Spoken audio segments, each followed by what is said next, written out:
Bueno, hola, ¿cómo están? Bienvenidos a la charla y gracias por participar en este ciclo de conferencias sobre hidrogeología.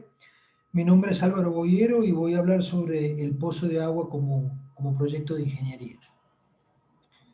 Eh, Veamos el contenido de la presentación. Vamos a hablar primero sobre qué es un proyecto de ingeniería.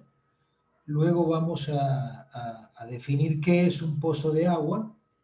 Vamos a hablar un poco sobre las fases de un proyecto de pozo profundo, y puesto que un pozo profundo es un proyecto de ingeniería, vamos a ver cómo se lleva a cabo de manera muy sencilla el control del proyecto y finalmente pues vamos a resumir un poco todo lo que veamos en la presentación. Bueno, empecemos entonces hablando sobre qué es un proyecto, ¿sí? Hay muchas definiciones de proyecto y podemos incluir muchos elementos como parte de un proyecto de ingeniería. Voy a mencionar la definición básica, ¿no? La que incluye los elementos mínimos indispensables que debe tener un proyecto. Entonces, pues básicamente puede decirse que un proyecto de ingeniería es un trabajo en el que se define un principio y un fin, es decir, un cronograma, un resultado deseado, es decir, que se especifica un alcance y los objetivos, ¿no?, que se buscan con que se buscan con ese proyecto, o sea, con ese resultado que se está buscando. Los requisitos de calidad, o sea, el acabado de la obra, en este caso el pozo profundo para la extracción de agua, y el costo asociado a las diferentes actividades a realizar, es decir, se define un presupuesto que enmarca o resume en números, tanto de cantidades como de obra como de precio, el proyecto como tal, ¿no? Y las condiciones entre el ejecutor y el cliente, que se resumen, deben resumirse en un contrato, ¿no?, u orden de servicio, es decir, un acuerdo escrito que enmarca todas estas actividades que forman parte del trabajo que es el proyecto. Eh, Como pueden ver, pues considerar un pozo profundo como un proyecto de ingeniería implica que la ejecución de la obra esté acotada en el tiempo, que esté completamente definido, con un alcance bien preciso, que estén establecidas las condiciones de entrega en cuanto a la calidad de las obras y al precio, que es el presupuesto, y que todo esté enmarcado, como les dije recién, en un contrato o un acuerdo. Por supuesto, el considerar un pozo como un proyecto de ingeniería pues tiene muchas ventajas, tanto para el ejecutor del pozo como para el cliente, ¿no? La principal de esas ventajas es que, digamos, las condiciones bajo las cuales se ejecutará la obra, o sea, el pozo de agua, están completamente definidas y aceptadas entre las dos partes. Esto agiliza el desarrollo del proyecto, establece un marco para posibles negociaciones, por ejemplo, debido a un cambio de alcance necesario desde el punto de vista técnico, y en general fortalece la confianza entre las partes, ¿no? Que el ejecutor efectivamente va a entregar el producto acordado y que el cliente cancelará el monto asociado a ese producto. Esto es más o menos lo que es un proyecto de ingeniería, ¿no? Ahora bien, ¿qué es un pozo de agua, no? Eh, eh, un pozo de agua, si buscamos la definición en la literatura, pues vamos a encontrar que más o menos es una perforación hecha en el terreno hasta profundidades mayores a 30 metros para interceptar un acuífero con fines de abastecimiento para consumo humano o alguna actividad industrial típicamente, ¿no? Además, esta perforación debe ser debidamente revestida con una tubería de captación y un filtro de gravilla que la rodea, y se debe instalar dentro de esta tubería de captación un motor y una bomba sumergibles a los cuales se conecta una tubería de succión que sirve para transportar el agua que se saca del subsuelo hasta el área de almacenamiento. Yo complementaría esta definición de pozo profundo mencionando que un pozo profundo es ante todo una obra de ingeniería, ¿no? Y por lo tanto implica la realización de análisis, de cálculos, de estimaciones bueno, y la toma de decisiones técnicas de tal manera que esta obra de ingeniería, que este pozo sea seguro y funcional durante su vida útil. Veamos ahora cuáles son las fases de un proyecto de pozo profundo. Ahorita les voy a mencionar, ¿sí? Y luego iremos analizando una a una, ¿no? Pero ya aclarando, ¿no? Que un pozo profundo es ante todo una obra de ingeniería que tiene su proyecto, pues entonces las fases de un pozo profundo eh, son estas cuatro que se ven en la lámina. La fase cero, que incluye una evaluación hidrogeológica del área donde se va a construir el pozo profundo. La fase 1, que abarca la perforación inicial del pozo hasta la profundidad estipulada y algunas actividades complementarias que van a permitir diseñar el pozo como tal. La fase 2, que implica la ampliación y la construcción del pozo. Y la fase 3, que contempla la instalación del motor y la bomba sumergibles apropiados para las características del pozo y el caudal de producción, además de las obras civiles que se necesitan para su funcionamiento, ¿no? Entonces, como les dije, vamos a ahondar un poco en cada una de las fases en estas próximas láminas. Empecemos hablando un poco sobre la evaluación hidrogeológica, que es la fase 0, ¿no? El principal objetivo de esta fase 0 es revisar algunos aspectos importantes del área donde se tiene planificado o se requiere un pozo profundo y establecer las pautas mínimas para la ejecución del pozo.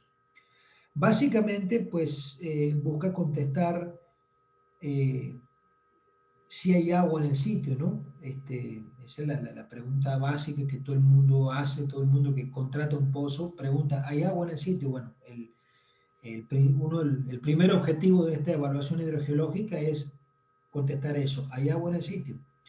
Una vez evaluado este aspecto, la evaluación hidrogeológica pues sirve también para ubicar el sitio idóneo para perforar el pozo profundo y establecer una profundidad mínima que debe alcanzar este pozo, ¿no?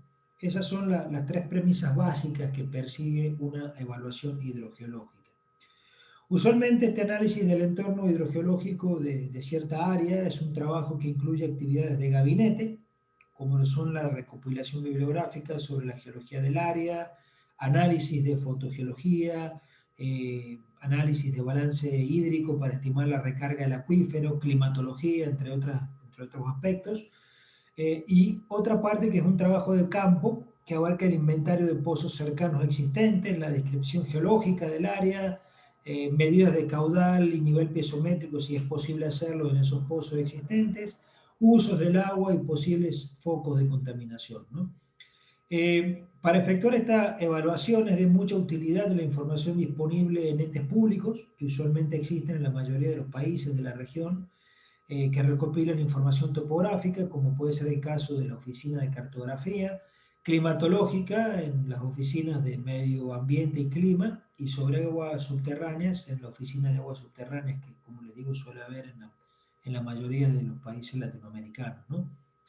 Esta información, como mencioné anteriormente, debe ser complementada con una visita al sitio para analizar las variables en caliente, digamos, de la geología local y la existencia de fuentes de aguas subterráneas relativamente cercanas.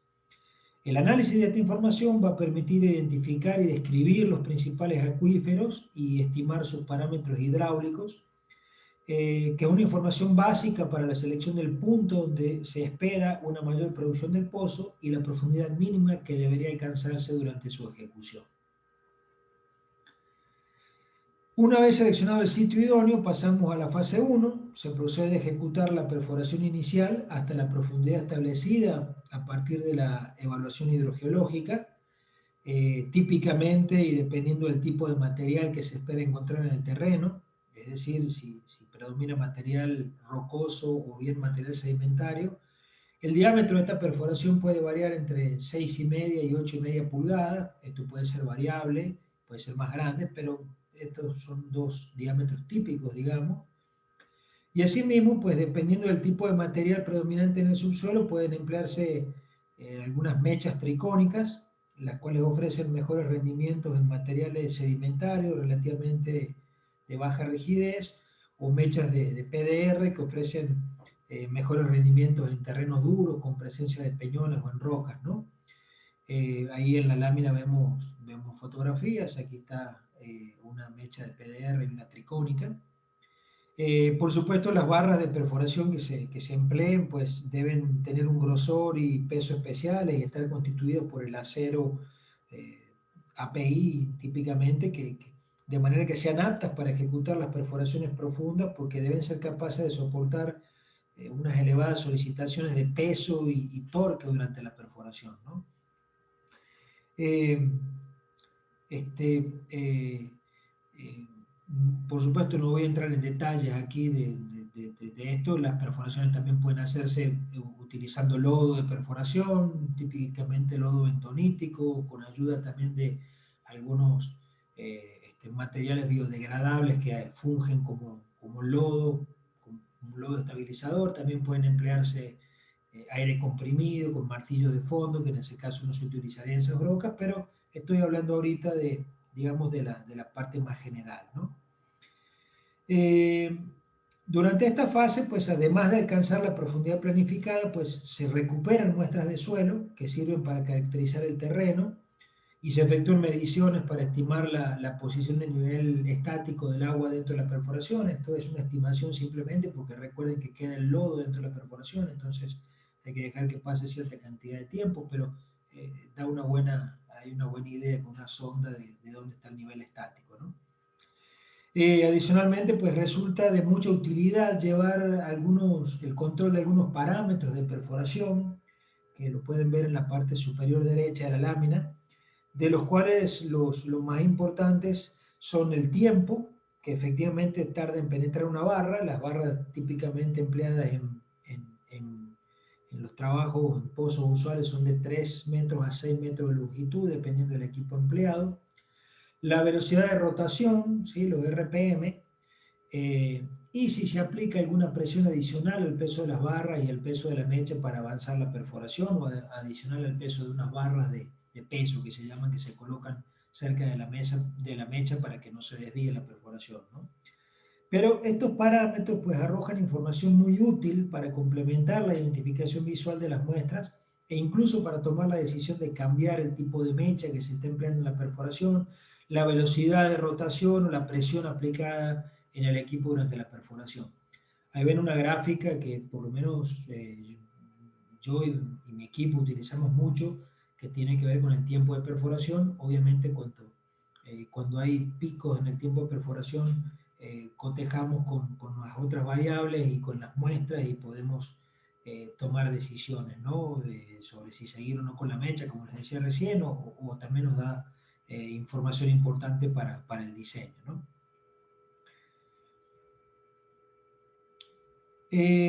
Inmediatamente después de que se termina esta perforación inicial, pues entonces se procede, se lleva a cabo un sondeo eléctrico vertical, ¿sí? Dentro del pozo, en el cual se miden los parámetros geofísicos gamma ray, potencial espontáneo y resistividad, tal como se muestra en la parte izquierda de la lámina. Y estos parámetros, conjuntamente con la información de caracterización del terreno y las variables de la perforación que mencioné en la lámina anterior, pues permiten establecer la localización de los estratos de mayor permeabilidad del terreno.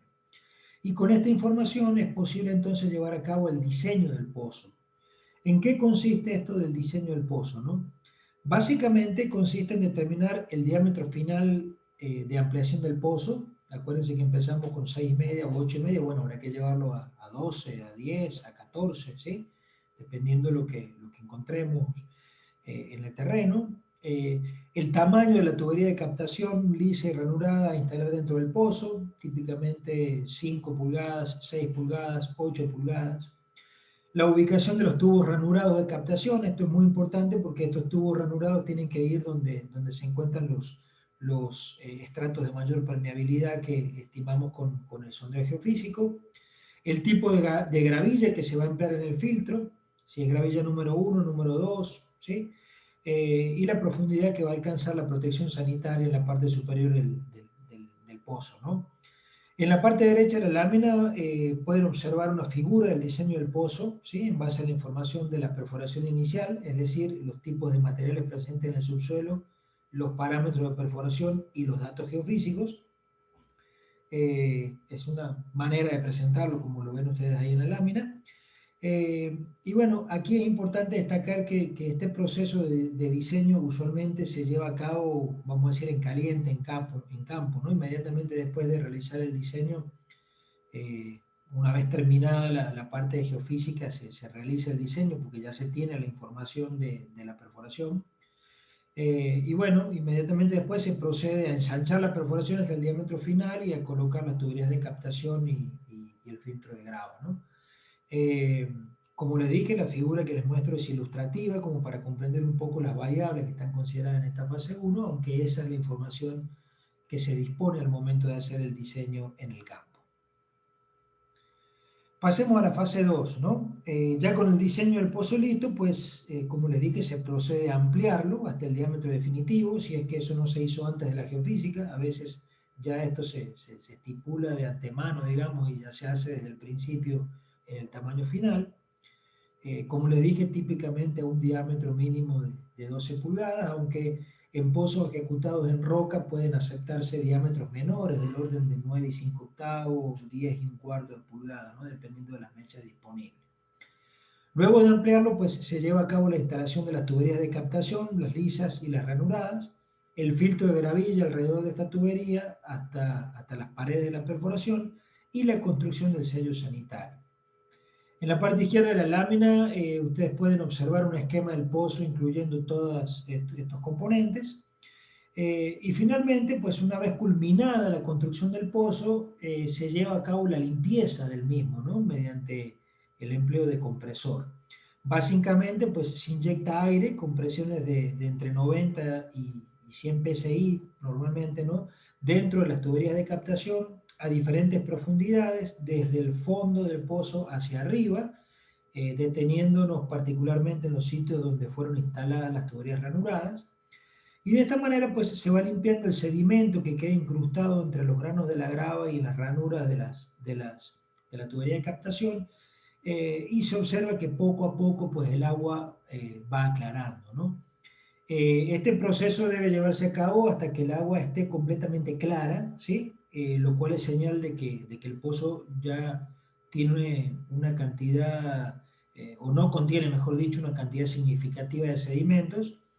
Y podemos decir que aunque no existe una regla para establecer el tiempo de limpieza, pues típicamente se alcanza el objetivo de limpiar de manera efectiva el pozo en un lapso de tiempo que varía entre 16 y 24 horas. Durante el proceso de limpieza es útil realizar aforos, es decir, mediciones de volumen que se extrae de un pozo en un tiempo determinado, en intervalos variables, ¿no? Entre media hora y 2 horas. Este proceso permite ir observando cómo el caudal va aumentando a medida que el pozo se va limpiando, hasta que llega a un valor aproximadamente constante, lo cual es señal de que el pozo ya está limpio. Esto lo pueden ver en la figura que está a la derecha. Esta figura ya está pasada en limpio, digamos, en la computadora, pero se puede llevar exactamente la misma figura en campo. Y adicionalmente, pues este último valor de caudal es sumamente importante porque es el parámetro que denominamos el caudal de producción esperado del pozo, ¿no? Y a partir de este valor, de este caudal de producción esperado, es que debe diseñarse el sistema de bombeo instalado en el pozo. Entonces, esto es sumamente importante. Y finalmente, pues es importante también destacar que durante este proceso debe medirse el nivel antes del aforo al apagar el compresor y al menos una hora después para ver cómo sube, ¿no? Para tener una idea del nivel estático y de cómo baja ese nivel estático durante el tiempo en el cual el compresor está encendido. No son datos muy precisos, pero son datos que podemos tomar y que nos van a servir de base para diseñar, para seleccionar el sistema de bombeo y el motor a instalar dentro del pozo. Nos vamos entonces ahora a la fase 3, ¿sí? La fase 3 del proyecto incluye la selección, el suministro y la instalación del motor y las bombas sumergibles y la ejecución de las obras civiles necesarias para que el pozo funcione, como son la tanquilla, las tuberías de aducción del pozo al tanque o la conexión con el sistema de suministro público, si es el caso, la tubería de electricidad, el tablero de control, ¿sí? La selección del equipo de bombeo y el motor es una parte fundamental del proyecto y es un proceso que puede ser dividido en 4 partes, como pueden observar en la lámina, ¿no? La primera, que es el aforo, de la cual ya hemos hablado, la determinación del caudal de producción, ¿sí? que también se lleva, se hace en el momento del aforo, la selección de la electrobomba sumergible y la selección del motor sumergible, ¿no? La información sobre el aforo y el caudal de producción, como mencioné en la lámina anterior, se obtiene durante la limpieza del pozo, y un ejemplo de esta información se muestra acá en la tablita que se presenta en la parte derecha de la lámina, ¿no? Vean el nivel estático del pozo, el caudal del aforo, el nivel de abatimiento durante el aforo, ¿sí? Son datos que no son 100% precisos, pero que son los datos que tenemos. El diámetro interior de la tubería de captación, que es importante, como ya vamos a ver más adelante, para estimar ciertas velocidades, y la profundidad del pozo, que en la tabla que puse como ejemplo era 117. Pero bueno, ahí está resumida esa información, ¿no? Un aspecto muy importante a considerar es la profundidad a la cual se va a colocar la bomba dentro del pozo, ¿no? Y para esto pues tiene que considerarse el abatimiento máximo posible del nivel estático por acción del bombeo, la capacidad del tanque de almacenamiento y el consumo estimado en las instalaciones, ¿no?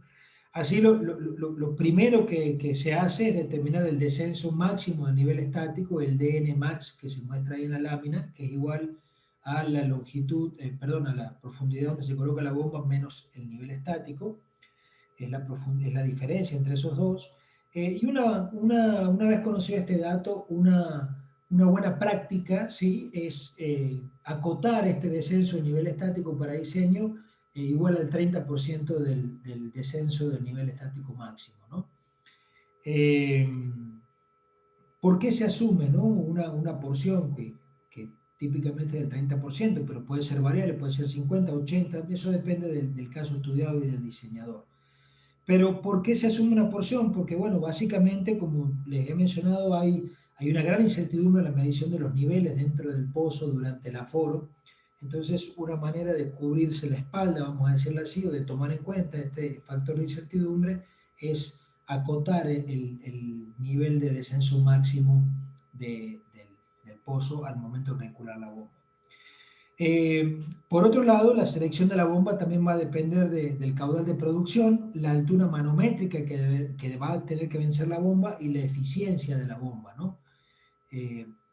Acá están los 3 parámetros principales que se necesitan para seleccionar la bomba. Y respecto al motor, pues normalmente se siguen las recomendaciones del fabricante, ¿no? En base a la bomba seleccionada. Entonces, para poder ahondar esto, poder entender un poquito más, porque esto es una parte fundamental dentro del proyecto del pozo, ¿sí? Esta es una de las razones por las que es un proyecto. Vamos a ver un pequeño ejemplo muy rápidamente para ilustrar esta parte, ¿no? que es fundamental para asegurar la funcionalidad del pozo durante la vida útil, ¿no? Es decir, cuál va a ser la bomba que le voy a colocar, el motor que hace funcionar esa bomba, cuántos HP va a tener, cuál va a ser el caudal que me va a producir, a qué profundidad voy a colocar la bomba, ¿sí? Eso es muy importante, y por eso decimos que esta es una de las principales razones por las cuales decimos que un pozo de agua es un proyecto. Entonces, vamos al ejemplo, ¿no? En la lámina vemos una figura que resume el diseño del pozo, ustedes ya una similar a la que vimos anteriormente. Y bueno, vamos a considerar los datos del aforo que están mostrados en la tabla, que se observa en la parte derecha de la lámina. Según esta tabla, el caudal del aforo es igual a 1 litro por segundo. El nivel estático es de 45 metros. El descenso del nivel estático durante el aforo fue de 9 metros, llega hasta los 56 metros. Y el pozo tiene una longitud de 117 metros, ¿no? Entonces, lo primero es que, bueno, considerando las características del terreno y el arreglo de las tuberías de captación lisas y ranuradas, pues se selecciona la profundidad a la que se va a colocar la bomba. En este caso, para el ejemplo, se seleccionó longitud, de la bomba igual a 100, perdón, la ubicación de la bomba LB es a la profundidad de 102 metros. Por lo tanto, el descenso del nivel estático, el descenso del nivel estático a considerar en el diseño va a ser del 30%, una opción, lo que equivale a unos 17 metros. Si restamos 102 menos 45, a eso le sacamos el 30%, nos da 17 metros. ¿Sí? ¿Qué significa esto? Pues significa que a nivel de diseño se va a considerar que el nivel estático va a descender desde los 45 hasta los 62 metros. Como ya mencioné en la lámina anterior, para la selección de la bomba es necesario estimar la altura manométrica a vencer, que está identificada por la letra H. En la lámina podemos ver que esa altura manométrica es la suma del nivel estático, el descenso del nivel estático más las pérdidas. Las pérdidas típicamente una manera de estimarlas es considerarla el 10% de la longitud total desde la bomba hasta el tanque, ¿sí? Eso da 85 metros, ¿sí? Sin embargo, si uno quisiera realizar un caso extremo, ¿no? Para tener un diseño más conservador, puede considerarse que el valor del descenso del nivel estático sea mayor al del 30% del descenso máximo. A efectos ilustrativos, yo aquí consideré que el nivel estático puede descender hasta los 92 metros, es decir, el 90% del descenso del DNE máximo, y en este caso el valor de H sería de 120 metros. Esto, como les digo, sería un caso extremo de diseño en el que se asume que el agua dentro del pozo descendería hasta estar prácticamente a nivel de la bomba, muy cerca de la bomba, ¿no? Entonces vamos a considerar ese valor extremo para poder continuar con el ejemplo. Ok, ¿cómo se selecciona la bomba, no? Para eso debe contarse con lo que se llama la curva de la bomba, que es la figura que aparece en la lámina. Ahí vemos una familia de curvas de una marca de bomba en particular que aparece usualmente disponible en los catálogos ofrecidos por los fabricantes. En esta figura pues es posible observar la altura manométrica H de la bomba para diferentes caudales de producción que están en el eje de las abscisas. Y abajo hay una gráfica que muestra la eficiencia a la que estaría trabajando el equipo para diferentes modelos de bomba y diferentes caudales, ¿no? Así las cosas, pues lo que se debe hacer es que se debe entrar en la gráfica con el caudal de producción, que en este caso dijimos que era de 1 litro por segundo, es decir, de 60 litros por minuto. Y luego cortar la curva de la bomba para la cual H resulte, en el caso del ejemplo, superior a 120 metros. Para el caso del ejemplo, sería aconsejable utilizar una bomba del modelo 4PWP 13G30, ¿sí? Es el idóneo para este caso porque para el caudal de 1 litro, la altura manométrica que podría vencer es de 139 metros, que es mayor a los 120 metros considerados para el diseño, para el caso extremo de diseño que estamos analizando. Y en la parte inferior de la gráfica, si seguimos bajando, pues cortamos la curva de eficiencia, está muy cerca del máximo, en este caso la eficiencia es de 58%, como les digo, muy cercana del máximo de esta bomba, o de esta familia de bombas, por lo tanto vemos que se espera que funcione bien. Si caería por aquí abajo, pues la eficiencia de la bomba sería muy mala, es decir, que habría más calor durante la operación de la bomba que flujo, y por lo tanto pues no funcionaría muy bien, pero teniendo una eficiencia del 58%, que está, como les digo, muy cerca del máximo que se espera para esta bomba, pues está muy bien. Bueno, en cuanto a la selección del motor, es necesario considerar dos aspectos. Primero, las recomendaciones del fabricante, y segundo, la velocidad mínima de refrigeración que requiere el motor. Este segundo aspecto es muy poco tenido en cuenta normalmente.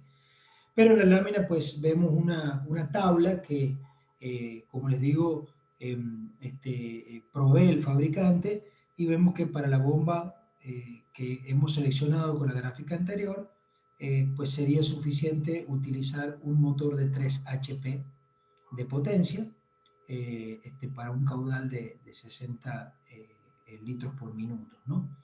Entonces, con un motor de 3 HP, la cosa funcionaría bien para el proyecto, el ejemplo que estamos analizando. En relación a la velocidad mínima de refrigeración, que como les dije es algo que muchos de los profesionales que se dedican a la parte de los pozos no lo toman del todo en cuenta, ¿no? Es importante pues, mencionar que como en el caso de cualquier otro motor eléctrico, un motor sumergible genera calor durante su funcionamiento, ¿no?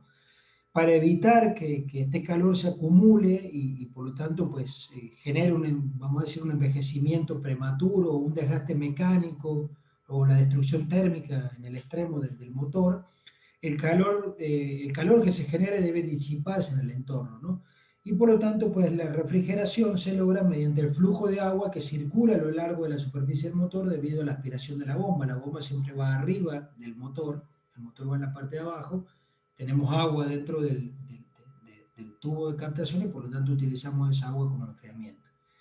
En general, la velocidad del flujo viene determinada por el caudal de operación, el diámetro del pozo y el diámetro del motor. Eso lo pueden ver de la expresión esta que está aquí. Y bueno, la lámina tiene identificados los diferentes parámetros. Y la velocidad de refrigeración mínima requerida normalmente es un dato que da el fabricante, ¿no? Para el caso del ejemplo que estamos analizando, para un motor de 3 HP, la velocidad de flujo mínima debería ser de 0,20 metros por segundo. Y bueno, en la lámina se muestra pues, el cálculo para la estimación de la velocidad de flujo para el caudal de 1 litro por segundo y las características geométricas del pozo, resultando un valor de velocidad de flujo de 0,31 metros por segundo, que es considerablemente superior a los 0,20 metros por segundo, ¿no? Por lo tanto, está ok el motor de 3 HP con las condiciones en las que estamos analizando. Acá lo que es bueno mencionar es que, como una nota al margen, ¿no? Es que si supongamos que la velocidad del flujo hubiera sido inferior a 0,20 metros por segundo, que es la cantidad que requiere el fabricante, podría haberse colocado una camisa alrededor del motor que serviría para incrementar la velocidad, pero en el caso que estamos analizando no fue necesario.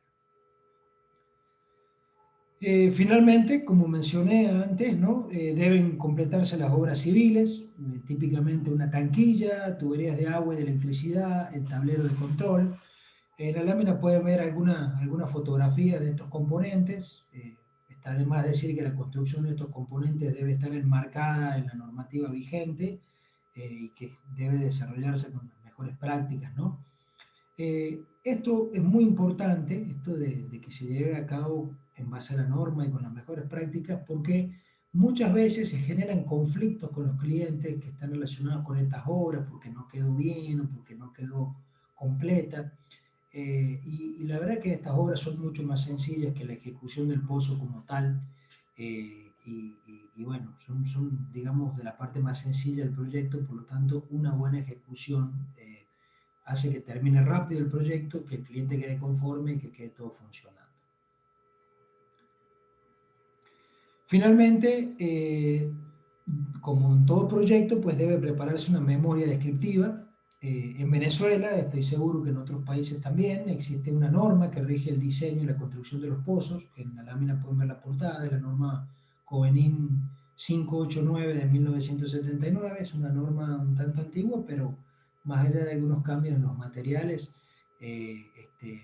podemos decir que esta presentación va muy de la mano con lo establecido en la norma en relación a las fases del proyecto y a qué ejecutar en cada una, ¿no? Y en el caso de esta norma, que la pueden buscar en internet y la pueden descargar gratuitamente, esta norma pues sugiere la manera de desarrollar una memoria descriptiva sencilla que recoja toda la información importante del pozo, y el contenido sugerido es lo que se muestra en la parte derecha de la lámina. Fíjense que incluye los datos del pozo, los datos del aforo, las características de la protección sanitaria, recomendaciones de mantenimiento, detalles de las obras civiles, el plano de ubicación, o sea, por dónde van los tubos de electricidad, por dónde van los tubos de agua, y una serie de anexos que incluye información de campo, registro geofísico, el diseño del pozo como tal, la curva de la bomba, ¿sí? Y una memoria fotográfica. Es muy importante acotar, ¿no?, que esta memoria descriptiva es fundamental al momento de realizar el mantenimiento periódico del pozo, cuando ya pasó tiempo de la instalación del pozo, o la persona que estuvo realizando la ejecución ya no está disponible, como sucede muchas veces en condominios residenciales, por ejemplo, ¿no? Entonces es bueno tener toda la información del pozo resumida en esta memoria descriptiva. Es como, como el documento de identidad del pozo, ¿no? Entonces, con esto terminamos lo relativo a las fases de un proyecto de pozo profundo. Como ven, se trata de proyectos sencillos, pero no por eso dejan de tener sus complicaciones técnicas y contractuales. Pero es fundamental considerar el pozo como un proyecto porque permite planificarlo, como vamos a ver ahorita más adelante, permite hacerle seguimiento, pero fundamentalmente permite tomar decisiones técnicas, hacer cálculos del tipo de bomba que se va a colocar y por qué se coloca una bomba en específico, con un motor en específico, a una profundidad específica, y deja de ser una práctica meramente empírica, ¿no?, como es a veces en muchos casos. Hemos visto hasta aquí que un pozo de agua es un proyecto de ingeniería, ¿sí? Lo acabo de decir nuevamente recién, y por lo tanto pues, debe estar, repasando un poquito, deben estar claramente establecidos el cronograma, el alcance, los requerimientos de la calidad y el presupuesto, y que es deseable que todo esto esté enmarcado en un contrato que rija la relación entre el ejecutor y el cliente, ¿no? Y como el pozo es un proyecto, es imprescindible entonces llevar a cabo el control del proyecto. Realmente, dada la relativa simplicidad de este tipo de proyectos, digamos que no estamos hablando de la construcción de un edificio, por ejemplo, donde puede haber cientos de partidas para controlar, o una cantidad importante de recursos económicos, de equipo y personal. Dada esta relativa simplicidad, podemos emplear herramientas sencillas de control. Particularmente recomiendo la realización de una tabla en Excel o en Project muy sencilla, con la cual llevar el control del avance físico y de los costos. Esto va a permitir pues tener la información relativa a cualquier cambio de alcance, ¿sí? Acá en la parte izquierda de la lámina pueden observar un archivo en Excel que sirve para llevar el control del avance físico. Fíjense que están la fase 0, la 1, la 2 y la 3, con las actividades que más o menos mencionamos en la presentación. Y aquí va el planificado, ¿sí? Y luego va el avance real del proyecto en este día, ¿no?, que está señalado acá. Esta es una plantilla de Excel que la pueden descargar gratuitamente de internet y adaptarla, como hice yo acá para este ejemplo, ¿sí? En la parte derecha, ¿sí?, que vemos por un lado el avance de la perforación. Hay una cantidad de metros de perforación que deberían realizarse por día para alcanzar la profundidad en un tiempo determinado. Y luego viene la curva real, ¿sí? Acá va a implicar un cambio en los costos, vamos a tener que estar más días en campo. Y por supuesto hay que llevar un control de los ingresos. Tengo los ingresos planificados, luego vienen los ingresos reales, ¿sí?, que dependen del desarrollo normalmente del proyecto. Típicamente hay hitos de pagos que dice, bueno, cuando termino la fase 0 se recibe un pago, al terminar la fase 1 otro, al terminar la fase 2 otro, y así. Dependiendo de los rendimientos del trabajo, pues estos ingresos, como que son las líneas azul claras, pues van estando más hacia la izquierda o más hacia la derecha en el tiempo. Y esta es una gráfica de dinero haciendo contratiempo. Digo dinero porque están los ingresos por las barras y los costos en color rojo, ¿sí?, donde tengo unos costos planificados y también luego hay unos costos reales, ¿sí? Esto es muy importante para desarrollar lo que se llama el flujo de caja de los proyectos. Como en cualquier proyecto de ingeniería, hay que tener dinero para poder ir desarrollándolo poco a poco.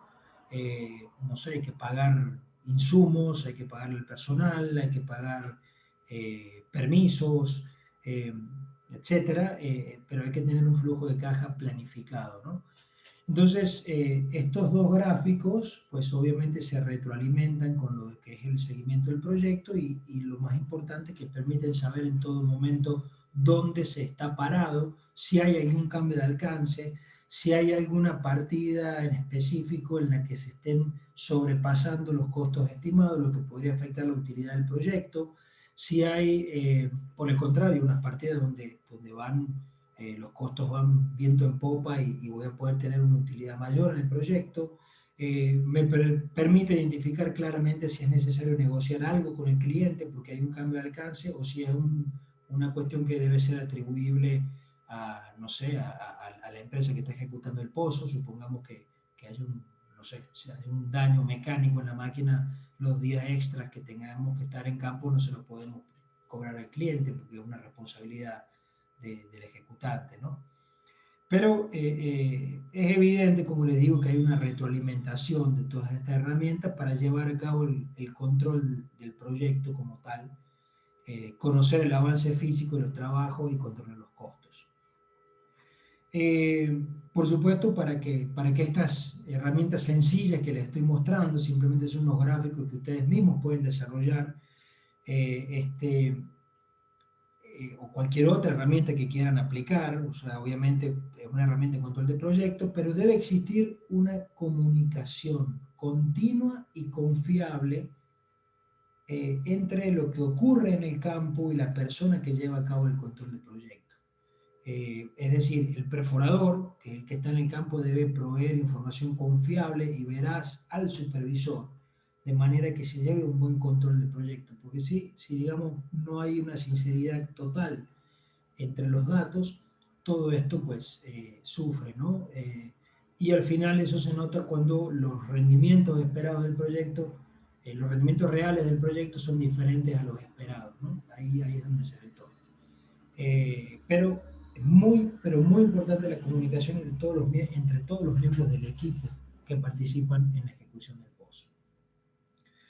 Entonces, resumiendo, ¿qué es lo que hemos visto, no? Hemos visto que un pozo profundo es un proyecto de ingeniería y por lo tanto debe estar claramente definido el cronograma, el alcance, la calidad o las características de la obra que se va a entregar y el presupuesto, y debe existir un contrato, un marco que regule la relación entre el ejecutor y el cliente. Además, un pozo profundo es una obra de ingeniería, ¿no? Bueno, básicamente se caracteriza por una perforación de una profundidad mayor a 30 metros, que se realiza para interceptar un acuífero y extraer agua para consumo humano, industrial, este, para lo que se vaya a necesitar el agua. Además, pues, esta perforación debe estar revestida con una tubería de captación, que a su vez está rodeada por un filtro de gravilla. Y dentro de esta tubería de captación, pues, se instala un motor y una bomba sumergibles, a los cuales se le conecta una tubería de succión para transportar el agua hasta el área de almacenamiento. Todo esto resume lo que es el pozo como una obra de ingeniería. Esta obra de ingeniería tiene varias fases, tres fases, 4 incluyendo la fase 0. La fase 0 del proyecto de agua es la evaluación hidrogeológica y se lleva a cabo para responder 3 preguntas, ¿no? La primera es que preguntan todos los clientes, es que si hay agua en el terreno, y luego cuál es el sitio idóneo para ubicar el pozo y cuál debe ser su profundidad. La fase 1 consta de una perforación inicial, a partir de la cual se caracteriza el terreno, considerando además las variables de perforación, la revolución de rotación, si se le ejerce presión o no, el tiempo de perforación, es decir, el tiempo en el que se tarda en introducirse una barra dentro del terreno, el tipo de broca o de mecha que se está usando, el tipo de fluido de perforación que se está usando, o sea, todas las variables de perforación. Posteriormente, una vez que se alcanza la profundidad que se determinó en la evaluación hidrogeológica, pues se realiza un sondeo geofísico vertical para finalmente llevar a cabo el diseño del pozo profundo. La fase 2 incluye la ampliación típicamente y luego la instalación de las tuberías de captación, el filtro de grava y el sello sanitario según el diseño que se realizó, y además incluye la limpieza del pozo y el aforo que permite estimar el caudal de producción esperado para el pozo. La fase 3 abarca la selección de la bomba y el motor sumergibles en base a ese caudal de producción determinado en el aforo y el desarrollo de las obras civiles y la puesta en funcionamiento del pozo. La memoria descriptiva que debe tener el proyecto es un documento fundamental porque recopila toda la información importante del proyecto. Es como mencioné hace un rato, es el documento de identidad del proyecto. Y por supuesto, como en todo proyecto de ingeniería, pues debe llevarse un adecuado control de avance y costos basado en una planificación inicial que va a permitir identificar rápidamente posibles cambios de alcance que podrían ser tramitados con el cliente considerando el marco, el contrato que se firmó entre el ejecutor y el cliente, ¿sí? Y por supuesto va a permitir tomar acciones para solventar las posibles desviaciones que hayan para que el proyecto termine como se planificó y tenga la utilidad que se planificó y además, obviamente, sea una obra funcional para el cliente que lo está pagando, ¿no? Bueno, muchas gracias por su atención. Ahí están, digamos, las coordenadas de la empresa Mundaray Ingeniería Geotécnica, donde trabajo como gerente de ingeniería de la Universidad Católica Andrés Bello, en la que soy profesor del laboratorio de mecánica de suelos y fundaciones. Y también puse ahí las coordenadas de Geo, que es un blog de ingeniería geotécnica, ahí está la página web y las redes sociales. Es un blog en el que aparece periódicamente, incluyo periódicamente información interesante sobre ingeniería geotécnica y dentro de eso hay una parte específica para aguas subterráneas. Bueno, muchas gracias por la atención y cualquier duda o inquietud, háganoslas llegar y con todo gusto la contestaré.